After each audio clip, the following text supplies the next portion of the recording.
tous nos compatriotes d'ici et de la diaspora qui m'ont beaucoup soutenu lors de la présidentielle. J'avais en son temps produit un communiqué publié sur ma page Facebook, mais également publié sur toutes les plateformes de la presse pour leur exprimer mes remerciements les plus sincères et par la même occasion exprimer mes félicitations et mes vœux de réussite au président Bassirou Diomaye Faye et à son premier ministre Ousmane Sonko. Remercier ces Sénégalais, remercier nos compatriotes pour toute l'affection et la sympathie qu'ils me vouent et qu'ils me manifestent partout où je les croise. Ils ont été nombreux, avec mon silence, à se poser beaucoup de questions. Lors de mes déplacements à l'étranger, au niveau des aéroports, à me croiser et à me demander les raisons de ce silence. Et je trouve qu'un régime qui vient de s'installer à peine 6 mois, il est important de leur laisser prendre leur marque, important de leur laisser la possibilité de dérouler leur programme et de donner des orientations. Et c'est ça qui a motivé ce silence, surtout que nous les avons accompagnés dans les moments les plus durs. On a été, pour ces tenants, des boucliers pour que le régime qui les persécutait ne puisse pas avoir raison sur eux, parce que nous considérions en son temps que la persécution n'était pas justifiée et elle était illégale dans toutes ses formes d'expression. Mais dernièrement, vous avez suivi une vidéo qui malheureusement a circulé, une vidéo faite par une personne non identifiée, non responsable, qui a essayé un peu de salir et de tenir notre honneur. Et vous le savez, nous ne sommes pas des personnes motivées, ni par l'argent, ni par le bien matériel. Ce qui a de la valeur, ce qui constitue une richesse à notre niveau, c'est l'honneur et la dignité. Et c'est cela qui a fait que nous avons opté depuis 20 ans à rester dans l'opposition, à ne suivre que la trajectoire qui reste en phase avec notre conscience et à ne être pressé par aucune recherche de matériel, par aucune augmentation de richesse, quelle que soit sa forme. C'est un choix, d'autant plus que d'autres choix existaient et étaient en face de nous, parfois même proposés ou des fois même encadrés dans son imposition. Mais nous avons choisi de rester ces 20 dernières années dans l'opposition et les 3 dernières années au niveau de Yewwi Askan Wi. La chronologie du PRP depuis sa naissance, concernant ses étapes politiques, nous avons créé ce parti avec ces brillants cadres que vous connaissez, cadres de très haut niveau, le 28 mars 2021. Au mois d'août 2021, la coalition Yewwi Askan Wi a été créée, 4 mois après. Au mois d'octobre 2021, j'ai pris ce siège, je l'ai inauguré et mis à la disposition de Yewwi Askan Wi. Le PRP n'a pas eu le temps d'avoir une vie politique propre, mais de par les motivations communes que nous avions avec les autres partis dans Yewwi Askan Wi, nous avons préféré en son temps privilégier ces ambitions communes que de travailler pour le développement du parti PRP. Et vous avez tous suivi ce qui s'est passé depuis lors. Moi qui vous parle en tant que leader de ce parti, dans ce combat que nous avons mené et réussi, j'ai été emprisonné injustement pendant 10 jours dans la prison de Sébikotane.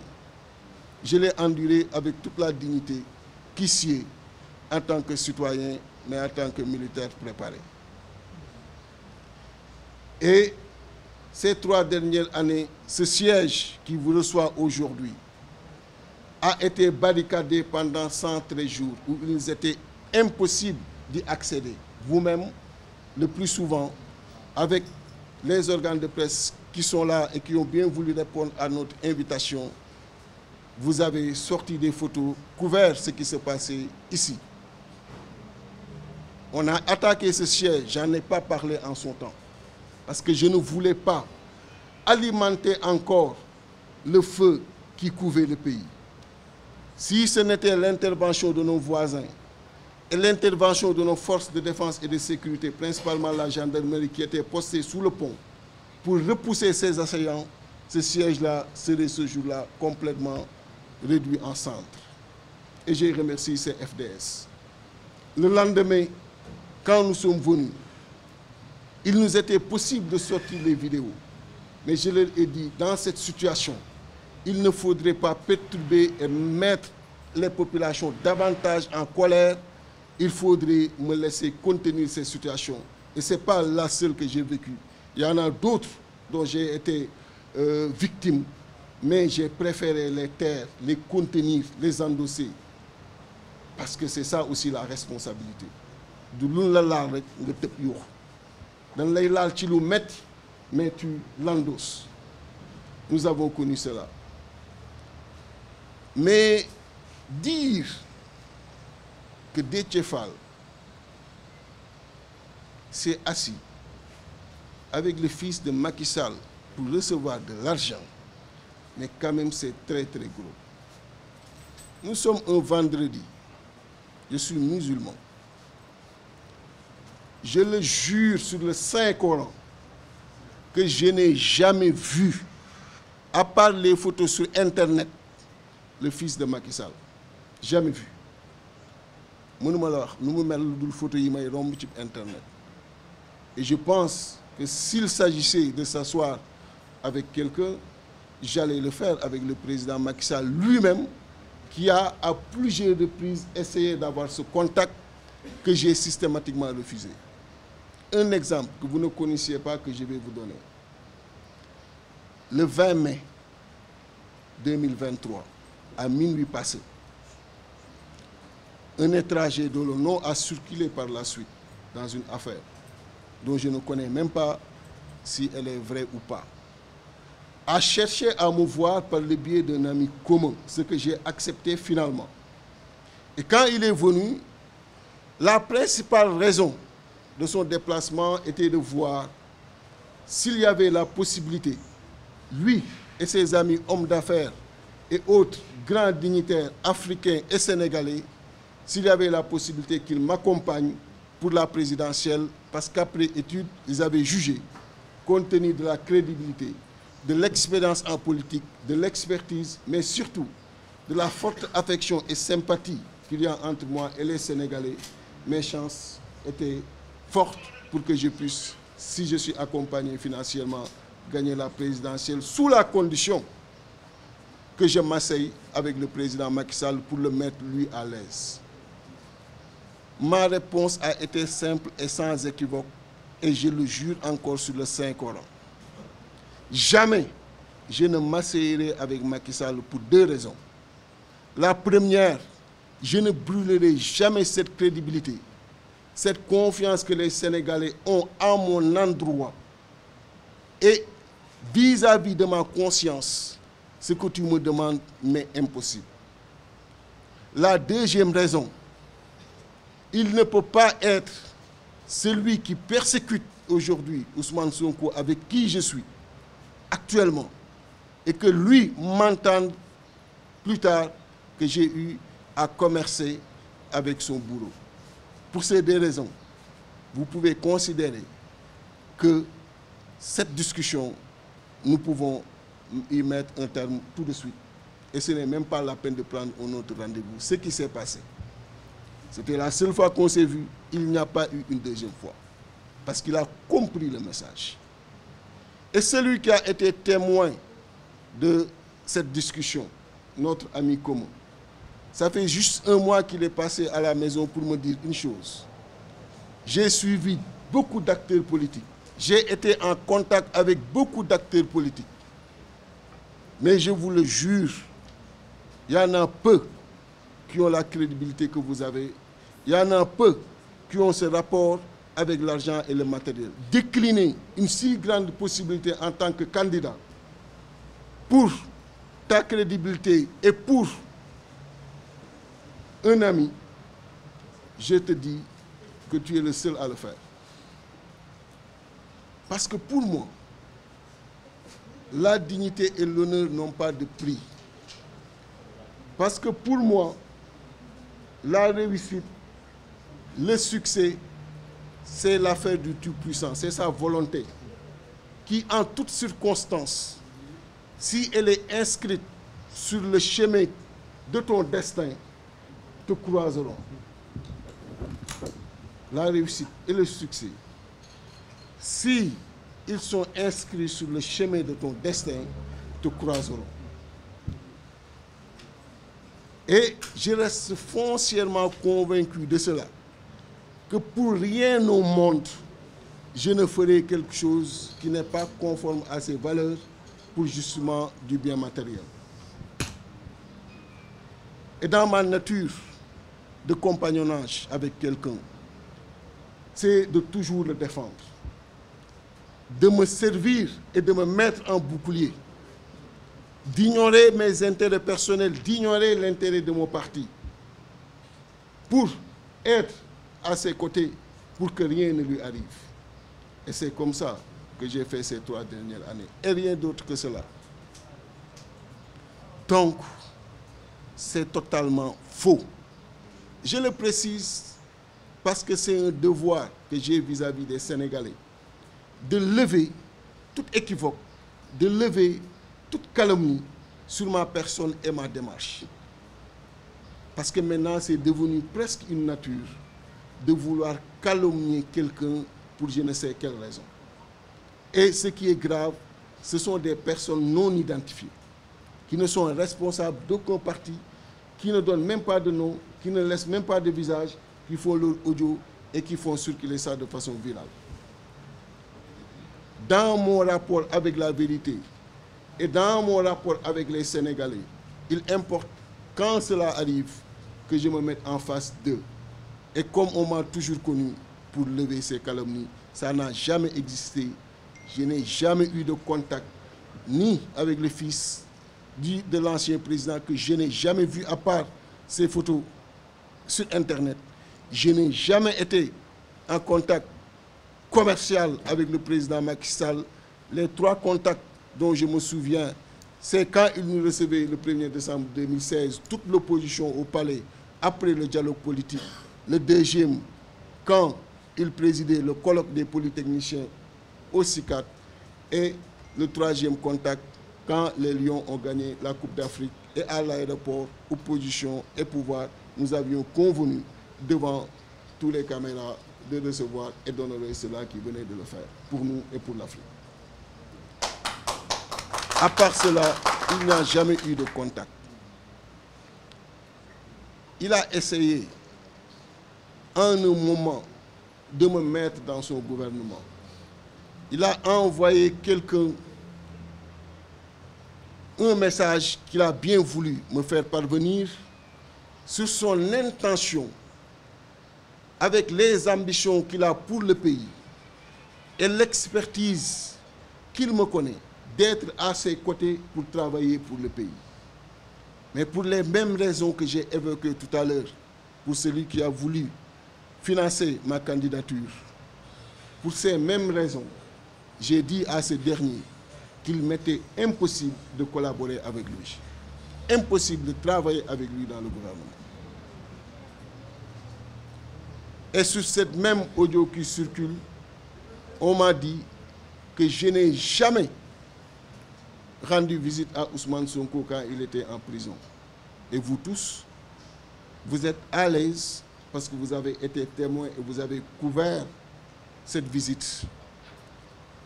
Vous êtes suffisamment informés pour savoir que c'est faux, que je lui ai rendu visite, une visite dans une parfaite cordialité, parce que les visites en général ne durent que 20 minutes. Et ce jour-là, on a été un entretien fraternel pendant au moins 45 minutes. À plusieurs reprises, le garde pénitentiaire est venu pour justement nous signaler que l'heure venait d'être dépassée. Donc pour dire qu'il y a une succession de calomnies et il était important de les dégager. Je ne pourrais pas le faire tout le temps parce que peut-être d'autres vont venir. Mais il était important pour cette fois de venir parler aux Sénégalais, de venir parler à nos compatriotes qui nous font énormément confiance et leur renouveler ce pacte de dignité, ce pacte d'honneur, ce pacte de vérité qui nous lie et qui n'est pas un pacte écrit, mais un pacte qu'on vit. Parce qu'un pacte écrit est du saupoudrage, mais un pacte qu'on vit, c'est une conviction profonde. Et cette conviction profonde est liée à notre peau et à notre sang. Du nu war nit bu ñuy àndal bu nu àndee ak yow sunu bakkan bu ko jaree dañ koy joxe. Et quand on était dans les convois, vous me voyez toujours expressément. Soit je me mets toujours devant ou je me mets toujours derrière. nga xam ni bu amee débordement j'arrive. Parce que fu nit joxee bakkanam damay ñëw sa wet joxe sama bakkan. C'est comme ça. Et ça ne va jamais changer dans mon compagnonnage ak nit. Jamais. Ni. Damay commencer tourner. Je commence des tournées internationales. J'entends qu'il y a des difficultés. Je mets fin à ces tournées, je reviens pour me mettre aux côtés de Ousmane ou aux côtés de ceux qui sont persécutés. Donc j'ai sacrifié tout le programme de notre parti pour ce combat-là. Mais c'est un choix, je l'ai fait. Et je suis prêt à le refaire pour n'importe quel combat. Donc pour dire que c'est une posture de dignité et d'honneur.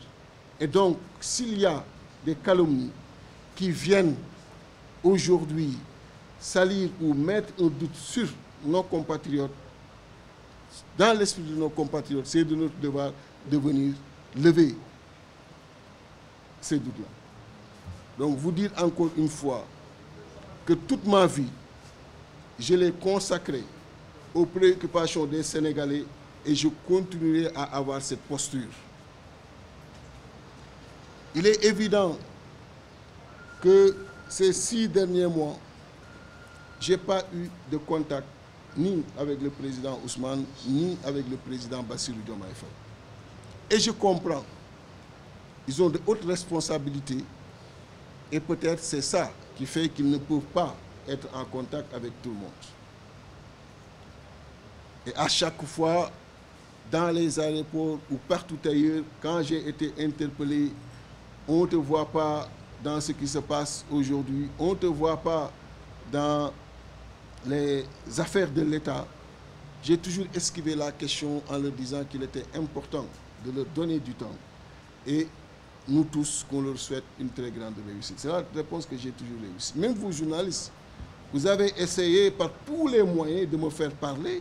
Et je m'excuse, il y en a énormément qui ont essayé de m'avoir au téléphone. Parfois même, par gêne, je ne pouvais pas les prendre parce que je ne savais pas quoi leur dire et ne pas les frustrer. Et je m'excuse auprès de vous.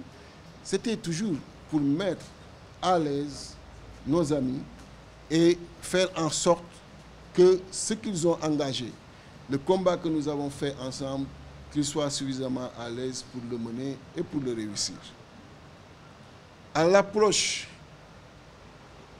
de la constitution des coalitions pour les législatives, les contacts n'ont pas existé, les tentatives n'ont pas abouti.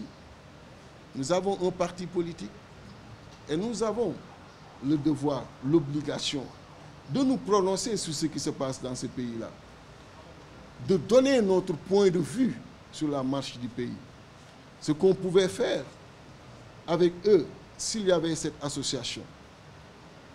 Mais comme le contact n'est pas établi, nous avons naturellement travaillé à mettre une coalition, à faire une jonction avec d'autres camarades qui étaient déjà ensemble pour voir comment avoir une liste qui nous permet d'avoir des députés à l'Assemblée pour pouvoir se prononcer sur la marche du pays.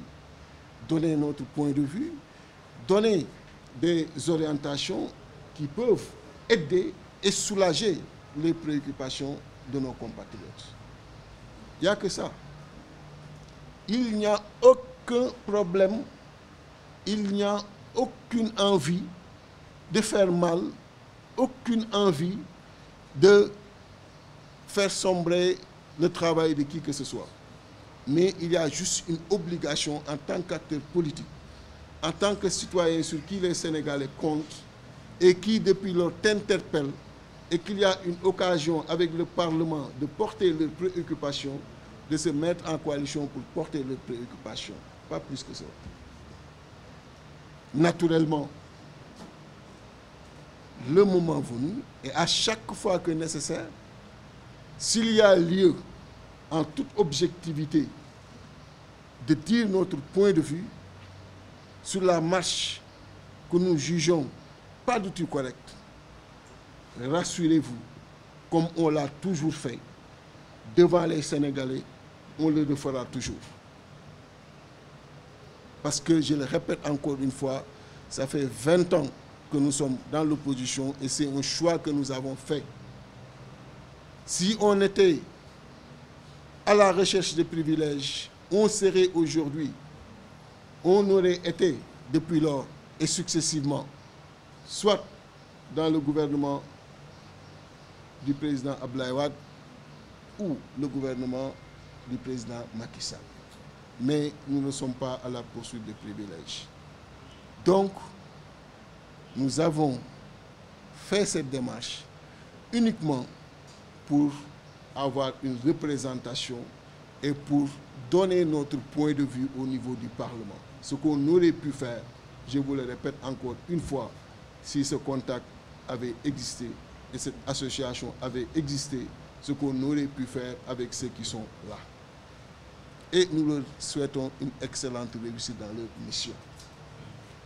Vous savez, je l'ai dit à certaines hautes autorités étrangères avec qui j'ai discuté dans mes déplacements et qui m'interrogeaient, c'est normal, en tant qu'acteur politique sur la marche du pays.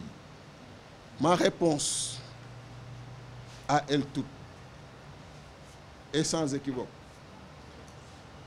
Notre souhait, et je vous exhorte vous aussi, c'est de les aider et de faire en sorte qu'ils réussissent leur mission. Parce que ce qui nous importe, c'est la prise en charge des préoccupations de nos compatriotes, le soulagement de la vie sociale de nos compatriotes, les réponses à leurs préoccupations au quotidien et aidez-les, mobilisez-vous à ce que cette réussite puisse exister. C'est ça qui nous importe. Et une fois au Parlement, à travers les prises de parole, à travers les préoccupations qui seront amenées, c'est ce qui se fera pour que le Sénégal aille de l'avant. Il n'y a que cela qui nous importe, parce que c'est le choix que nous avons fait d'être à leur côté et de leur retourner tout le bien qu'ils ont toujours eu à nous procurer. De leur retourner tout l'espoir qu'ils nous ont toujours manifesté et de leur montrer que nous restons les mêmes dans nos rapports avec la dignité, dans nos rapports avec les principes, dans nos rapports avec l'honneur. Considérez, et je vous le dis encore une fois, tous les politiciens ne sont pas pareils. Nous sommes des hommes d'honneur, nous sommes des hommes de dignité et de principe. C'est de brillants cadres. Celui-là, c'est mon ancien, il est polytechnicien comme moi, cadre d'une très grande multinationale de ce pays. Lui, professeur d'université à l'université de Thiès. Très grand professeur. Tous les autres que vous voyez, des cadres de très haut niveau, qui ne sont mus que par le bien-être des Sénégalais, la défense de leurs préoccupations, mais également des propositions pour leur faire avancer. Donc, cette posture n'a été et n'est justifiée que par ce que je viens de vous dire. Donc, à mon niveau, il n'y a aucune difficulté au moment où je vous parle, manifeste entre moi et les tenants du pouvoir. Et je leur souhaite une très grande réussite et souhaite également une réussite pour que nous soyons représentés et qu'on puisse prendre la parole et qu'on puisse également, comme nous l'avons toujours fait, porter la préoccupation des Sénégalais dans notre posture de responsabilité, de politesse, mais également de vérité en toutes circonstances. Je vous remercie.